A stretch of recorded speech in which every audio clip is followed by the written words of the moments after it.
I was still fighting. The film had ended. I'd lost my job as a teacher. Drug dealing to support my habit and fund my lifestyle seemed to be the only answer. And about 10 minutes later, there was a bang on my door. I knew there was police coming up the stairs. I'd seen them.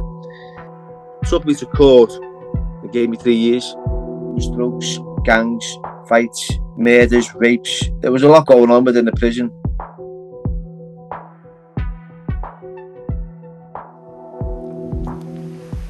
Hey folks, Pete here from Tirish Times. How's it going? How you doing? What's the story? As you can probably tell, I'm not in Bangkok right now. We're on the beautiful island of Koh Chang. And if you've been following the channel, you know that this is my favorite island in Thailand for, well, a lot of different reasons. I've made a lot of videos on this island explaining that. But that's not why we're here, right?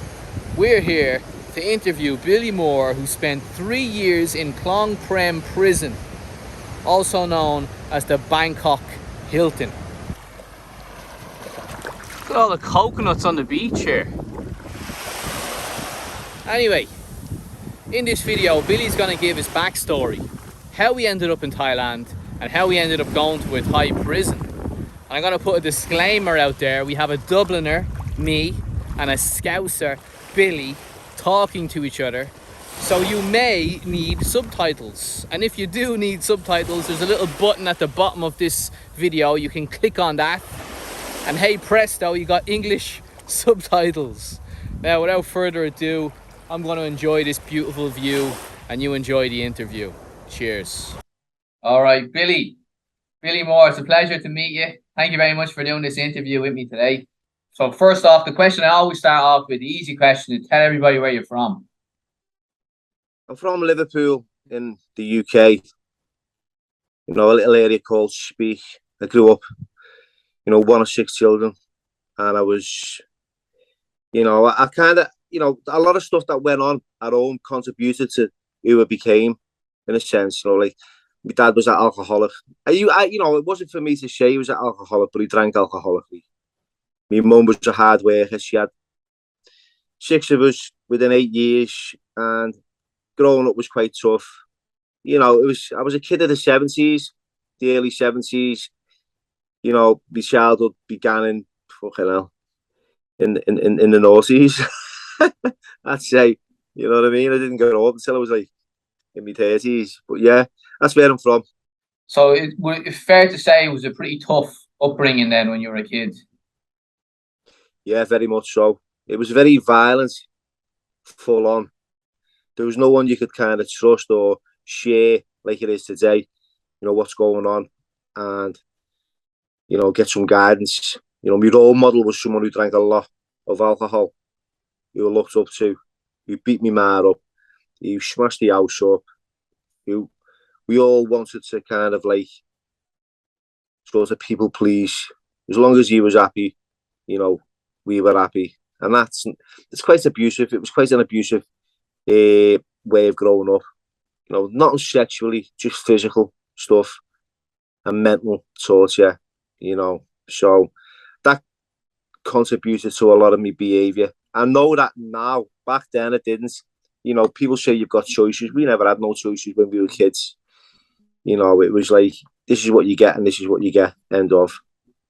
So it was quite Victorian, in a sense, the household. And did you get any trouble with the law then as a teenager? The trouble came to me. See, it was like, for me, I wanted to kind of escape the household. And by doing that, I was standing on street corners with young kids, probably in the same boat as myself. And temptation got the better of me. People were smoking cannabis and drugs were getting passed about, and I was trying to avoid it because I was getting involved in boxing. So I was sort of like trying to implement fitness into my life, and at the same time I was under a little bit of pressure from kids on our estate to try this drug and that drug. And for me, not knowing that once I put something inside me, I've got like an allergic reaction, you know, to drugs. I don't break out in lumps and bumps. I break out in prison sentences, crime, punishments, and consequences when I take drugs. So, yeah, as soon as I picked up a substance, I hit the ground running, and then the police were running after me. That's how it became. So then how did you end up coming over to Thailand? Can you talk us through the process of how that happened? Yeah, certainly can. Okay, so how it happened was, it was in 2005. I'd been in and out of prison most of my life. I'd been on drugs for God knows how long. I'd had enough. I didn't know how to stop.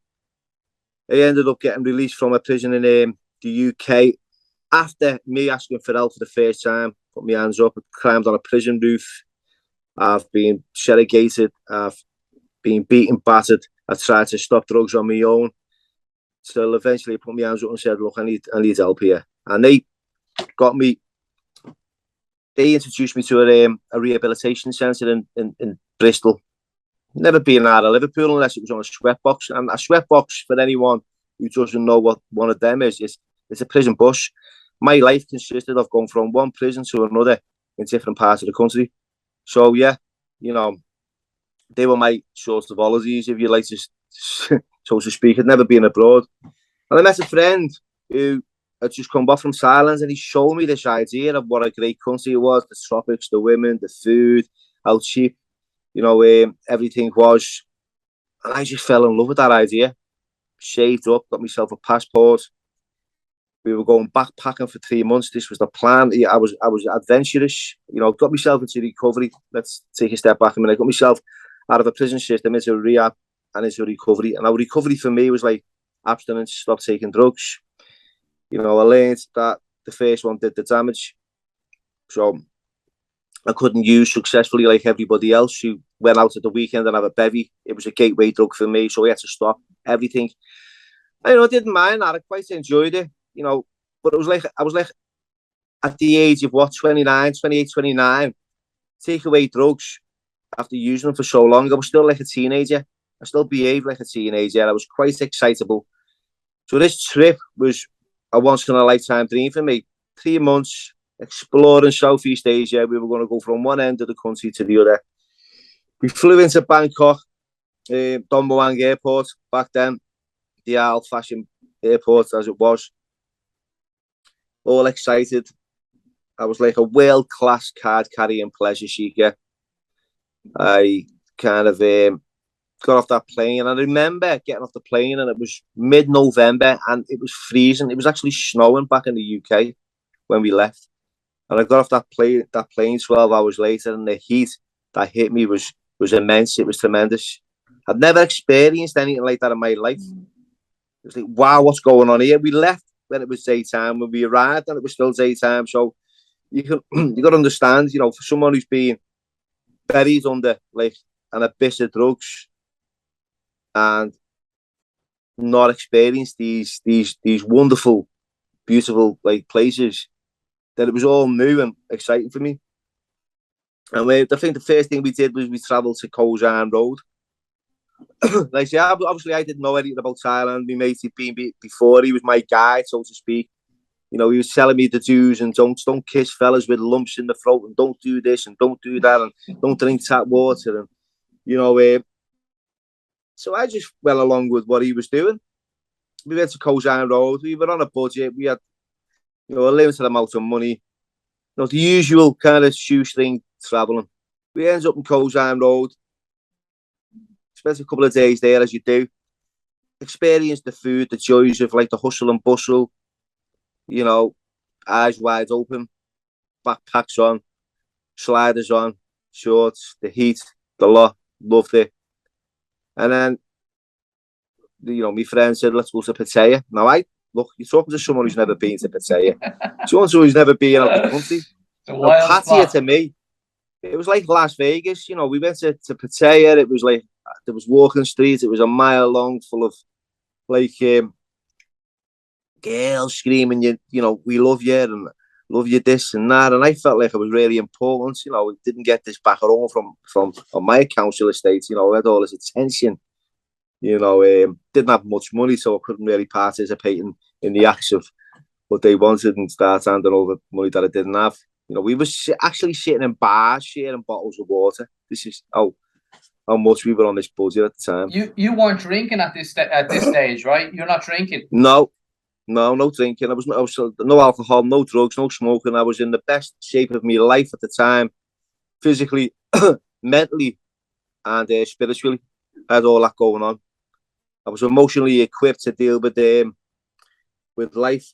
I believed at the time. It was only when I met someone that emotionally kind of insecurities kicked in, and that's where I started to go downhill a little bit. But yeah, it was a glorious time.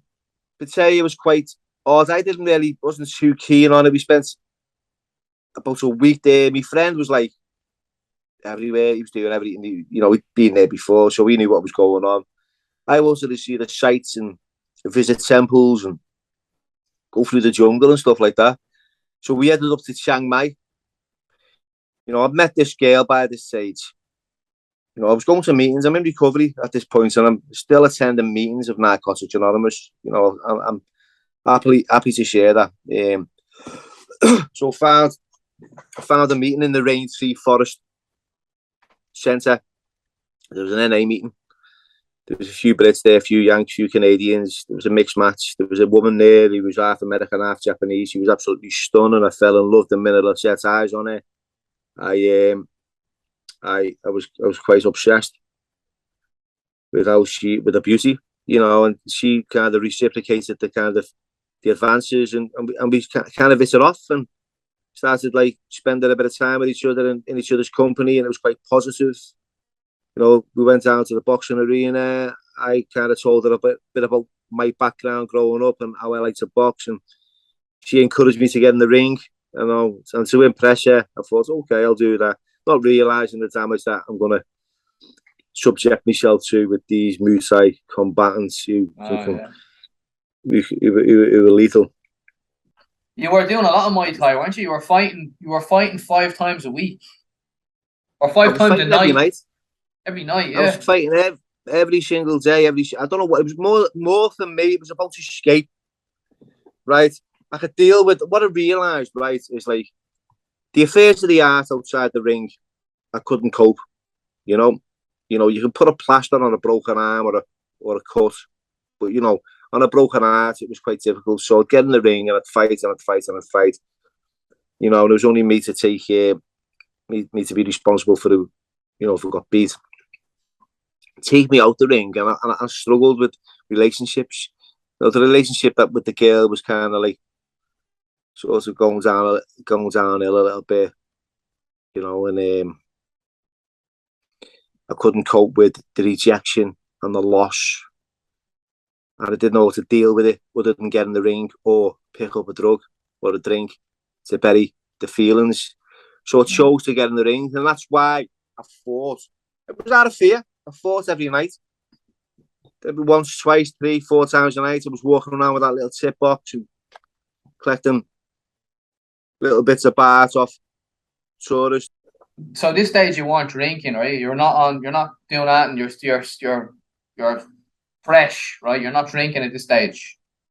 Totally abstinence. Didn't drink, didn't take drugs, didn't smoke. Absolutely fresh as the day I was born. Tell us about Sylvester Stallone. So Stallone, right? I'm in the gym. I meet this fellow called Matt Marsden. Matt Marsden used to be an actor on Coronation Street. I thought he was a boxer. I'd seen a poster. I thought I recognised him from this poster. He was up for a fight and he's quite familiar. So I approached him and I said, you're a fighter? He went, no, I'm an actor. You might have seen me on Coronation Street. And that's where it clicked. And I said, what are you doing here? He said, well, we're filming Rambo 4. I said, oh, yeah. How exciting is that? I love Stallone. I love Rocky. Big fan of both movies, Rambo and Rocky. He said, yeah, we're filming Rambo. Stallone's out here now. And I thought, oh, yeah. Didn't think much of it. That was his gig. It was nice to meet him. A couple of days later in the same gym, a casting crew came in and started taking names of all the non-ties, and asking us would we like to be extras in this movie, Rambo. I was like, yeah, straight away. Jumped at the idea. Loved it from the get-go.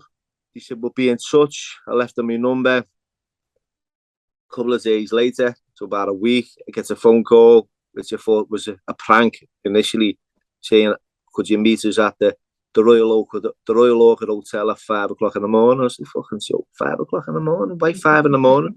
Yeah, and he said to me, this is what made it feel as if it was a prank. He said, "Hey, how are you doing, Billy? You okay?" I said, "Yeah, who's thirsty?" "Yeah, we're the casting crew from Stallone's Rambo, and we need you to be Sylvester Stallone stunt stand-in on this movie Rambo. Can you do that?" I was, "Oh, fuck off. Stunt stands in. Are you having a laugh, right? Seriously, who is it? Come on, who is it?" "Hey, no, man, we're not kidding you, man. We need you at the Royal Oak Hotel." I went, "All right, yeah, I'll see you there, whatever." And I put the phones on, and I couldn't make heads or tails of whether it was right. I was like, like second guessing.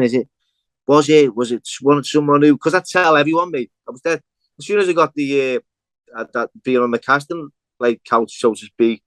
I told everyone I'd have a new in Thailand that we were going to start in this fucking movie. So I thought someone was playing a little bit of a prank on me, and that, matter of factly, it wasn't.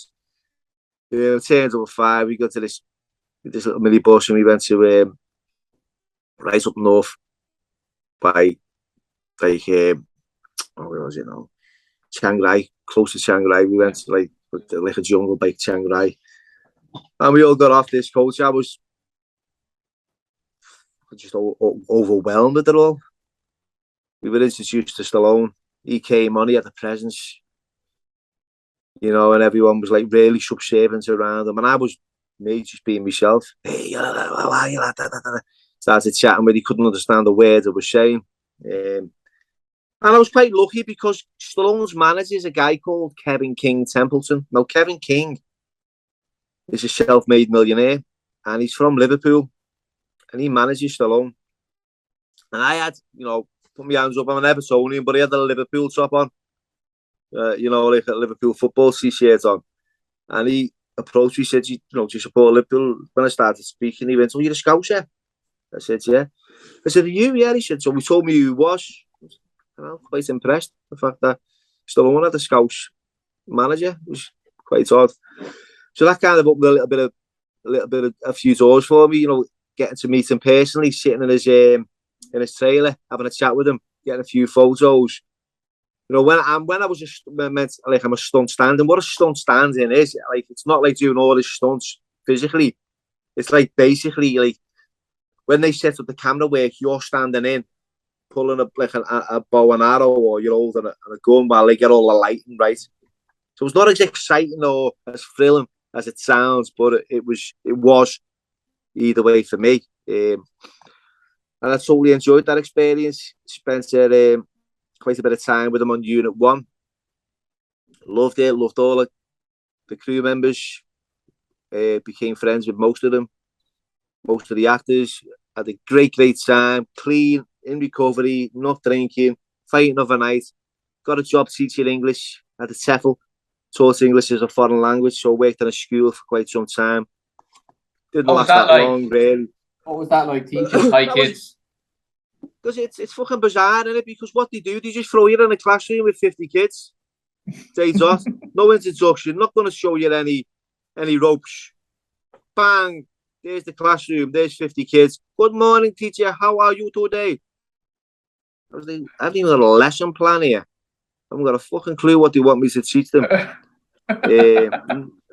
I've got to try and black this, you know what I mean? I've just got to go with it. And I had a shirt and a tie on, and I was quite stocky. And they were like, "You look like John Cena." I was quite, I'll fucking take that all day long. Are there loads of kids now? Are there kids in northern Thailand now with a Scouse accent? Yeah, well, that was the issue really, because they were saying to me, they were actually asking where I was from. Could they see my passport? The teachers, because they said, I think they wanted to really talk Americanized. They wanted to have American accents or really English. "Hey, how are you?" We link our language, so I had to compromise my own identity to communicate with them. It wasn't it was only vocabulary. It wasn't we weren't having to write anything. So it was "Good morning, how are you? My name is," basic English, and I think it was just for the school curriculum, really. It wasn't really a big thing. The money was quite shit, but it was better than nothing. and it afforded me like, you know, the rent of a room and a bike and a bit of food. Boxing also, so I was getting income. I decided I was staying there after 3 months. Didn't get a flight back. My mate went home, and I thought I've got a little bit of income here. Got a job. Had a job working with Stallone, boxing overnight.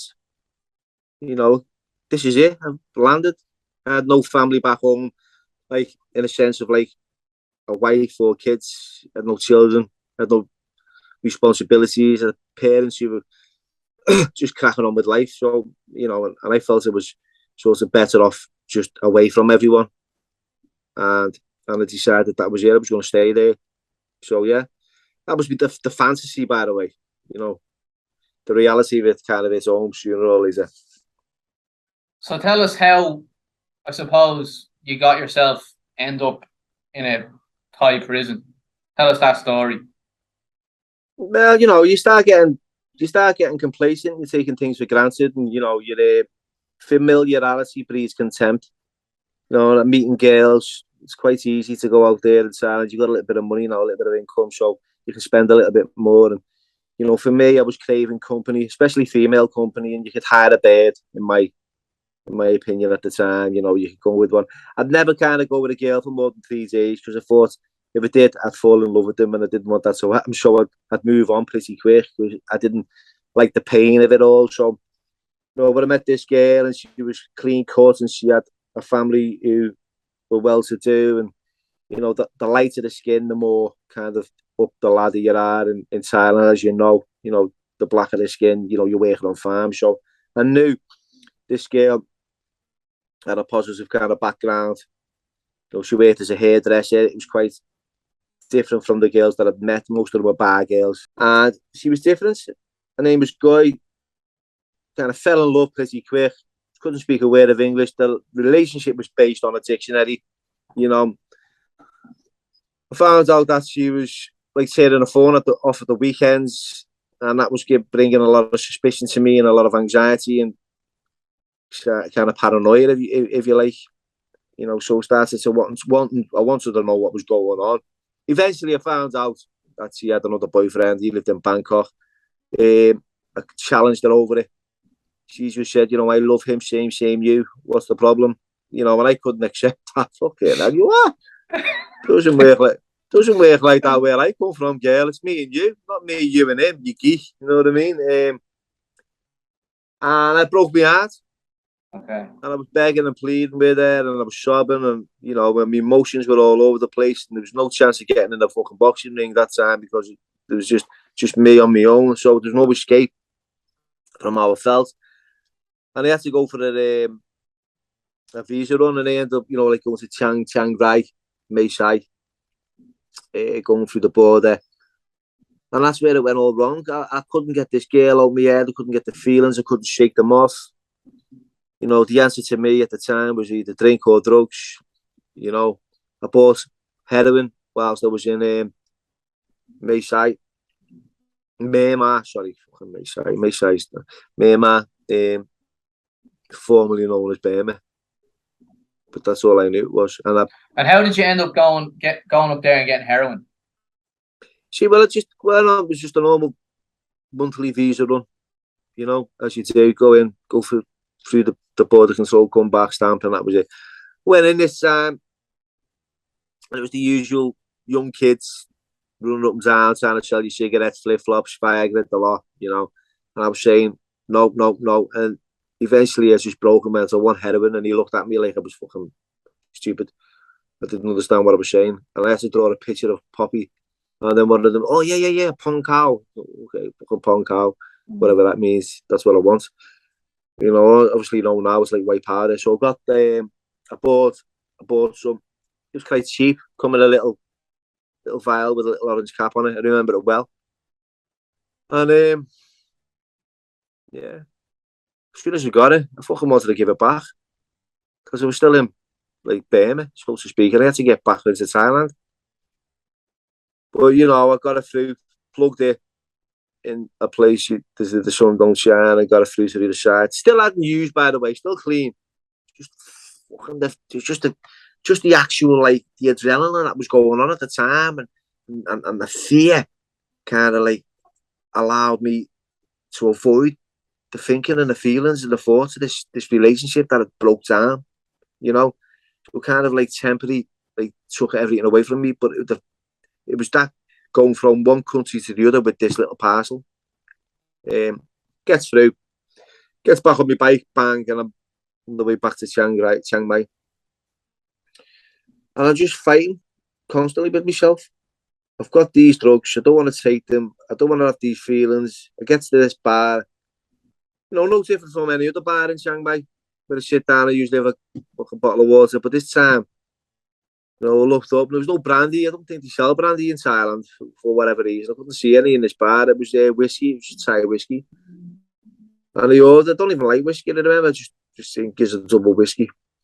Got a double whiskey, the ice in it, seeing it like starting to melt, and I was staring at it, and every fibre in my body was screaming, just fucking drink that whiskey. Fuck it, man, fuck it. And I was fighting with myself. I had the heroin in my pocket, the whiskey in front of me. I was clean, but I had all this fucking pain going on that I couldn't deal with. And I just thought, fuck it, grabbed the whiskey, drank it, felt the heat, go right down my sarcophagus, it was burning. My whole body started to fucking change. And that was it. I was in the grip. Still having the heroin, still hadn't used it. Phoned a guy up, wanted to get some cocaine. Not knowing really, you can't really buy cocaine in fucking Thailand, in Chiang Mai, the way you can over in the UK. And it wasn't as popular. And we were introduced to this lady boy who said, yaba. And we were like, what's yaba? What is it? It was methamphetamine in a tablet form. Didn't know what that meant. Didn't take it. Never had it before. It was new to me. We ended up going to this sleazy fucking backstreet apartment with a load of Thais sitting in there playing cards. Smoke-filled room. Only young kids. Young girl with a baby walking around. We sat in the bed, me and this other foreigner, waiting for this lady boy to come back with these tablets. He charges 250 baht for a pill. And we knew now it's like 100 baht, 200 baht for a pill. Wholesale, you know what I mean? And I was like, what the fuck's this? This pill with WY on it? What does it mean? We wanted fucking something. Was this like an ecstasy? Did you swallow this? She went, no, you smoke it. And I was quite intrigued at the way it was through on the foil, the way it turned into a little oil, and the smoke started to rise off this tablet, and she inhaled it. And then said, it's your turn. And okay. I had a go, and boom, I was fucking hit with this euphoric high that I liked.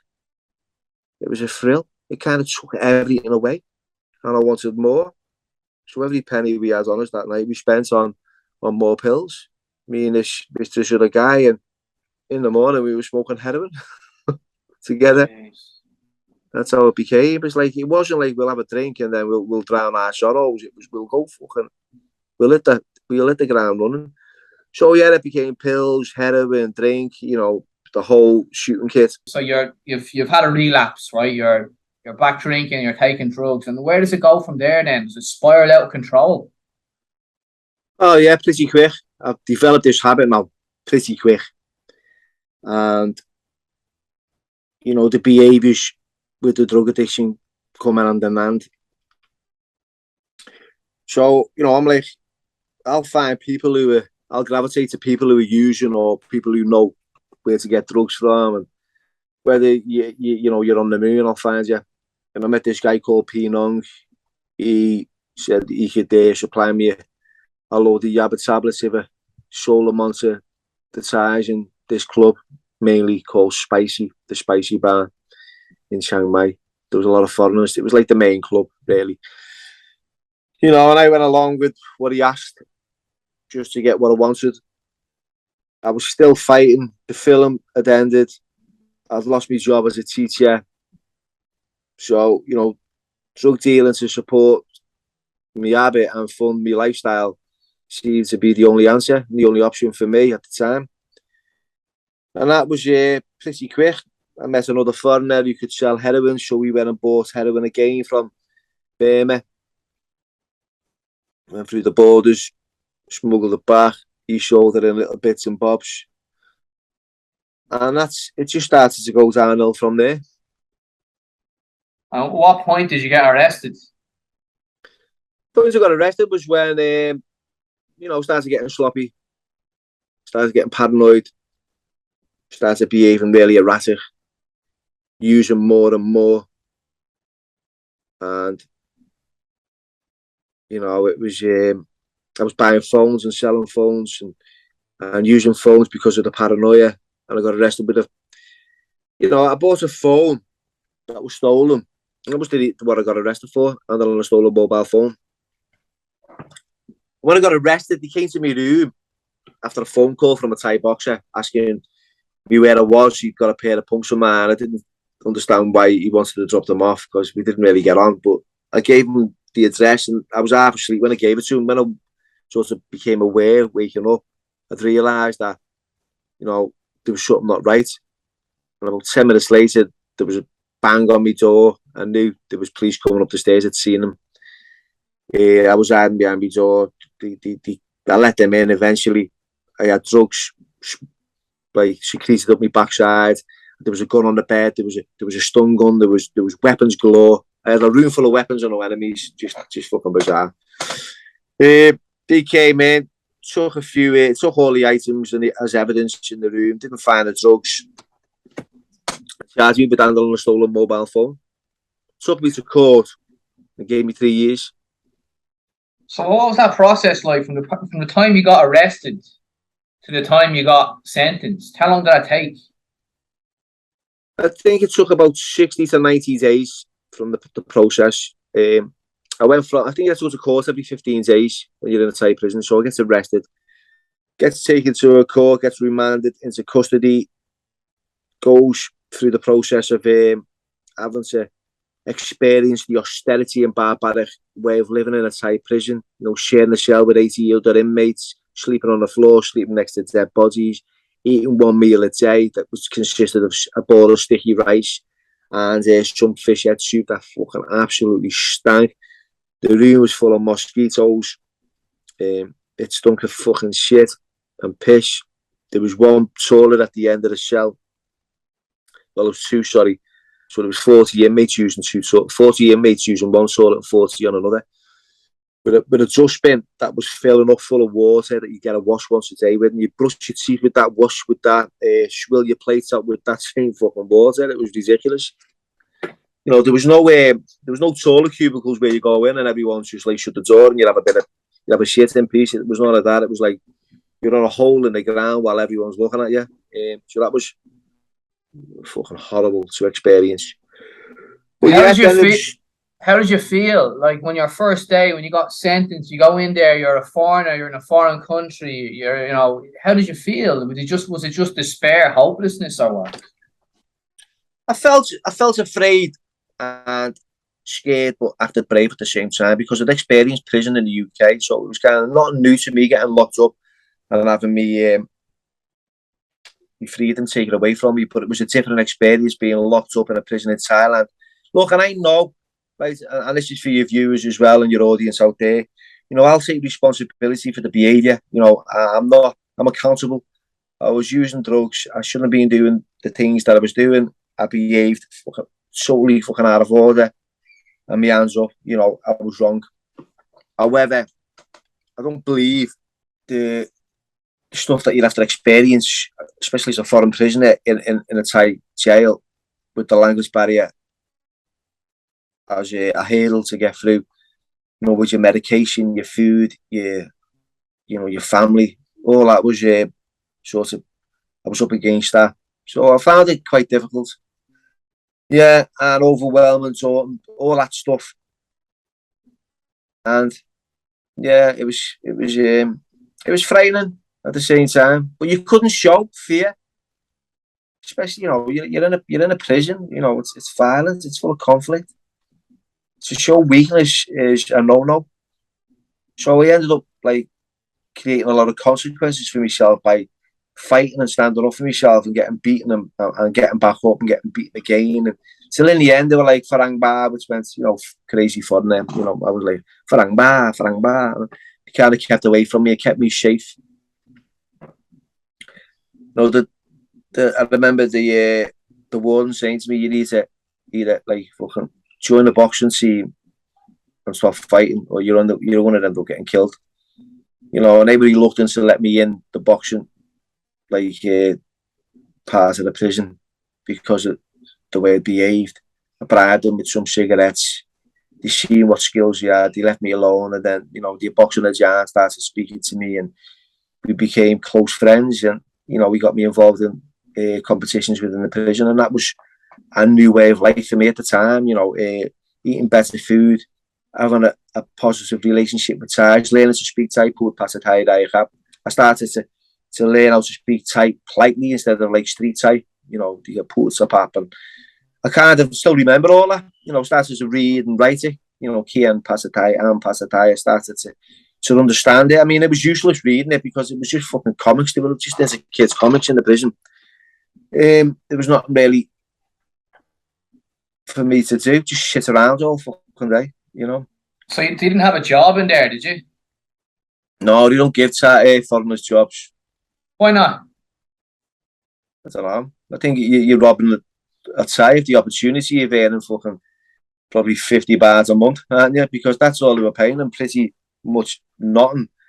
Foreigners were getting supported by an organisation, well, most of us anyway, we were at like EU countries, were like prisoners abroad. They were dropping in like protein tablets and 2,000 bahts a month would go into your account. So we didn't really need, in the eyes of the Thais, to be working. You with me? So there was no employment. It was just sat around in the immense heat all day long, just trying to fucking get yourself away from reality. And by doing that, it was drugs, gangs, fights, murders, rapes. There was a lot going on within the prison. Yeah, I read that you said you witnessed a murder. I witnessed a murder the first week I was in Bangkok. I went to Chiang Mai, stayed there for a year. Went to Lad Yao, Klong Prem. Landed in Lad Yao. I remember the boxing agent. I said, don't mess about with these Bangkok inmates. They will fucking take you to pieces. There's no messing about. They're not as like understanding as like the Thais up here. So I took that on board. There was over 20,000 inmates within this prison. You got Bombat, you had the women's prison, you had the everything, the 3-man prison, the lot. They were all in one complex. Massive, Lad Yao. Plus the hospital as well, alone. We were put in Lad Yao, which was we were on like 10-3, which is a unit which had 1,000 inmates alone. Most of them were foreign. When I say most, there was all 300 foreign nationals. You're talking like Russians, Taiwanese, Hong Kong, Vietnamese. Everyone who's classed as a non-Thai is a foreigner. There was also half a dozen UK citizens there that I didn't really get on with, full of Yanks. Well, yeah, that was there was within the first week I was there. I noticed these two gangs, this young kid, they were arguing with each other. Then it got a little bit more heated. And then he's been running past me with this. I just did the flip-flops like that. And this other kid behind him with a knife must have been about this big, massive, big blades on, and he's just shivering him, just stabbing him in the back, stabbing him in the neck, stabbing him in the arse, stabbing him right through the chest, the lot. And I just heard these inhumane screams, which were like, you'd never hear it from. I was like, where the fuck does this sound come from? It came from the bowels of someone's intestines. It was horrifying, and he was on the floor. He was getting stabbed multiple times. There was a crowd of about 50 Thais standing around him screaming, calm man, calm man. And I didn't know what it meant at the time, but I know now it was kill him, kill it. There was no value on life. He died there and then. The blood was just everywhere. A whistle blew. Everyone's dispersed. And 2 prison officers casually walked over, looked at him on the floor, kicked his lifeless body, threw him on a trolley, and had other inmates push him out the system. And that's what happened. The kid got arrested. Do you have any idea? The kid got arrested, by the way. Do you have any idea why he died? Like, why they stabbed him? It was all due to phones, drugs. We heard through the grapevine that, he took a phone off someone. That's what they were doing, taxing people, robbing people, and the consequences were he's robbed the wrong person. And his life is being taken because of it. And what happened to the guy who stabbed him? Did he get caught for it? He got 4 years. Only 4 years? 4 years for murder, yeah. That was the maximum, right? I'm telling you now, the maximum sentence you can get for killing an inmate in Thailand in a prison is 4 years. Do you know that? Jesus. So fucking mad. If someone says to you, right, I'm doing 99 years, because that's what the sentences are doing, like, how long are you doing? I'm doing 120 years. You just think, what's he saying? He's got 150 years, 120 years, 99 years. This is the sentences we were up against. This is what we were listening to. How long are you doing? 55 years. What the fuck are you doing? Oh, yeah, how long will you get for killing someone? 4 years. So if you piss me off, you're going. I'll do 4 years. And it's like, my life and the people in there, the foreigners, you're walking on eggshells constantly. I had people pulling out improvised syringes made out of barrels full of blood, HIV, slow, long death sentences. If you don't pay these debts, we are going to inject you with this. I've had fights with Thais. I've been battered by them. I've had to beg and plead missionaries to help pay for debts due to addiction, because I couldn't fucking face reality. I got from a prison where I was boxing. My life was pretty good. I had a relationship with everyone. To a prison where I knew no one. No one spoke to me. The first person I met was a Burmese kid, called Elias, who offered me heroin. Nice one, mate. On the house, I'll take that. Bury me fucking feelings. It was like a 10 out of 10 heroin, and I was out the game for a couple of days, and that's all I wanted to do, is just be away from everything and away from the reality. And by doing that, I got myself in debt, and this is where the missionaries had to stand in and help me, otherwise I would have died. And then I changed my name to Yusuf Muhammad and became a Muslim for food. I wasn't really a practicing Muslim, but I was in there. I got put in a cell with 10 ties in the end. Started praying 5 times a day, learning to speak Arabic and read the Quran and understand the Islamic religion. But it saved me fucking life. It did. It kind of, there was unity collectively as a group. I felt safe. I was getting fed. I was in a smaller cell. So I was keeping the engine room alive by adapting. You either adapt or you die. That was what it was. It was adapting or just dying. And I had to adapt.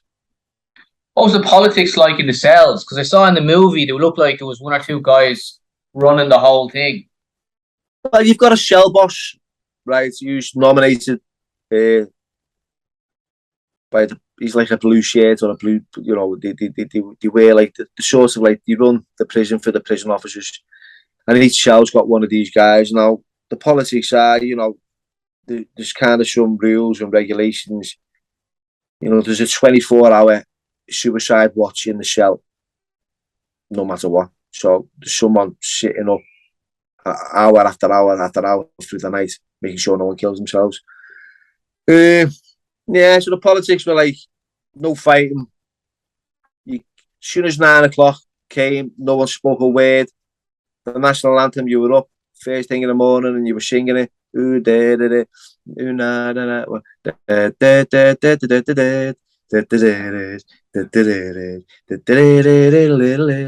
can't remember. I had it in my head constantly. So we used to stand there, watch the Thai flag go up. And I felt like I was in a fucking prisoner of war camp, to be fair. Because, they wanted you to sing along, and I was like, I'm not singing along so fucking Thai. I don't fucking know the words. I'm from England. We don't fucking sing to like our own national anthem, never mind yours. Yeah, so that was there was loads of stuff that I could talk about in that area. But yeah, it's great. You said suicide watch. Yeah, Were there a lot of suicides in there? yeah. And if anyone died in a shell, collectively as a shell, you'd be punished. What kind of punishment? Well, the punishments range from like you exercise in the mid heat constantly, like running around the prison yard with shackles on, because you had to wear shackles. You had shackles that weighed about 3 kilos attached to your ankles, metal hoops, and it was like they were put on like with medieval fucking like machines that bent and molded metal around your ankles. It wasn't like it wasn't electronic stuff. It was horrible. Put your foot in a hoop. So you'd be running around in the heat doing exercises, press ups, jogging on the spot, tuck jumps, sweating, dying. It was that kind of punishment. How about the prison officers in there? Were they vicious? No, the prison officers weren't fucking. I mean, I've seen a few prison officers beat a few inmates up, but I mean, it was more the blue shirts, the ones that the prison officers kind of. They were like prisoners that had keys to cells, carried batons, wore shorts and blue whistles. They were like sort of the bullies of the institution. And what about sleeping? Like, are you all? Can you only sleep on your back? Oh, you're like a fucking tin of sardines. You just like you've got feet and arms and legs and fucking knees wrapped around you. It's like a free-fold fucking, like you're in a line of three in a shell, top, middle, and bottom. Just on the floor. No pillow, no blanket. The lights are on 24 hours a day. Strobe lights, so you don't get no.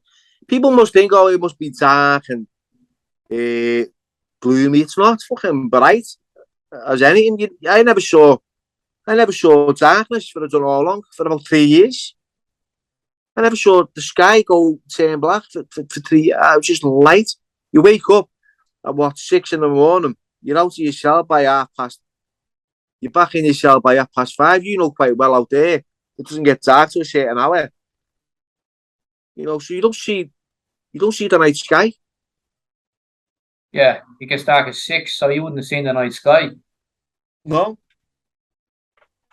And when you go back in, when you go in by 5:30, is there nothing to do then? Just sitting around waiting? You're either reading books if you've got one.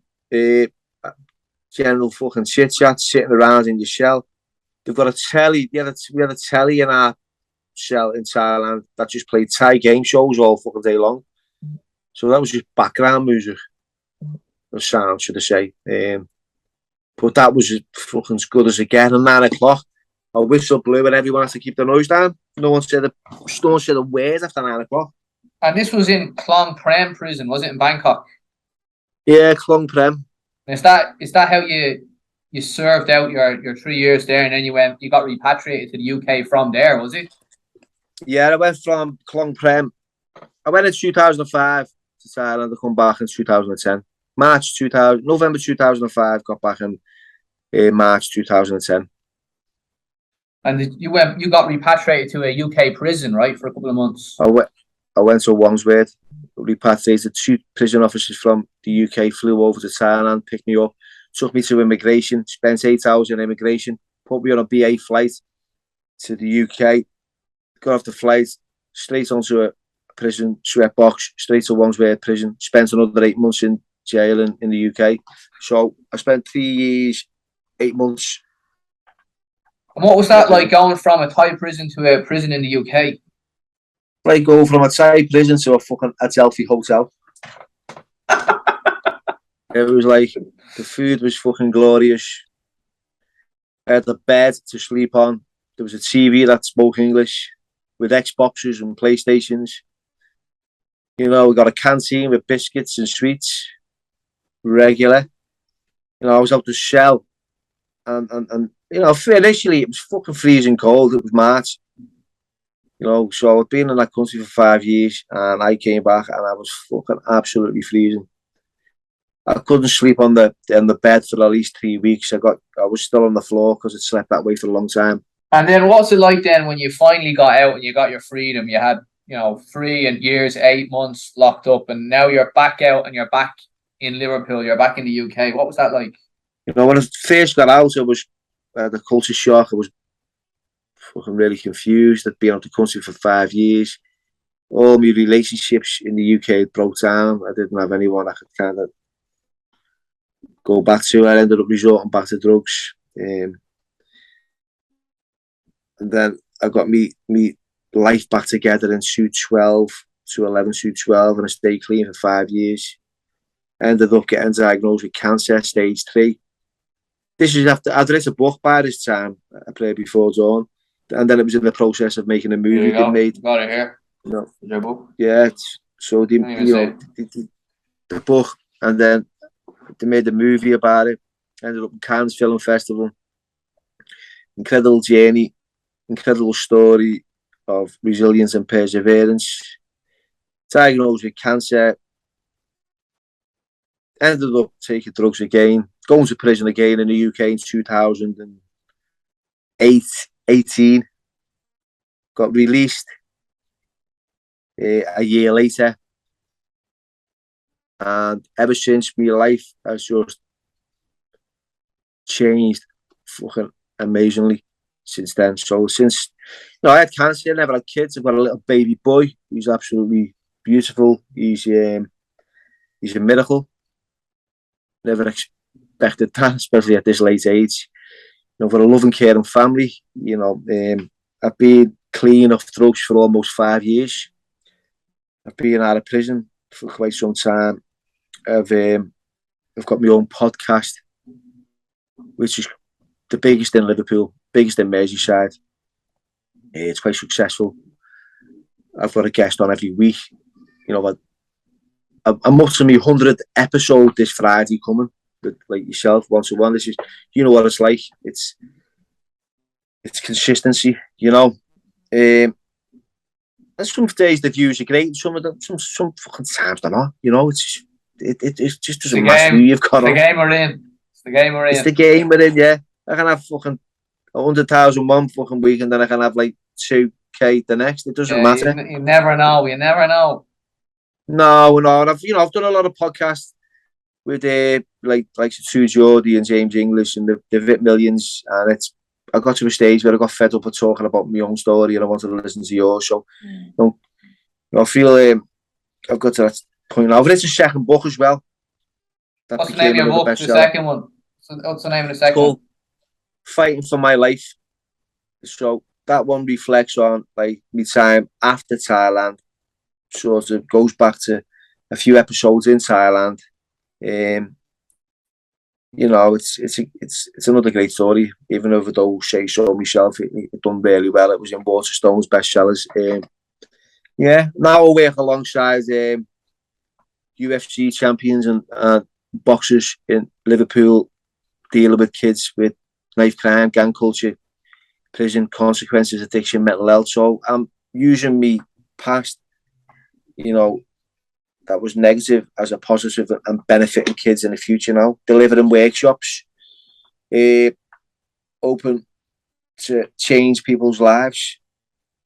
And, the likes of Molly McCann, Paddy the Baddy, Tony Bellew, these are the people who are working with. I've never thought in a million years I'd be working with these kind of people, because I always felt shit about myself. I always suffered with terrible self-esteem and didn't think I was worth anything. And, the reality is, I'm a valued member of my community.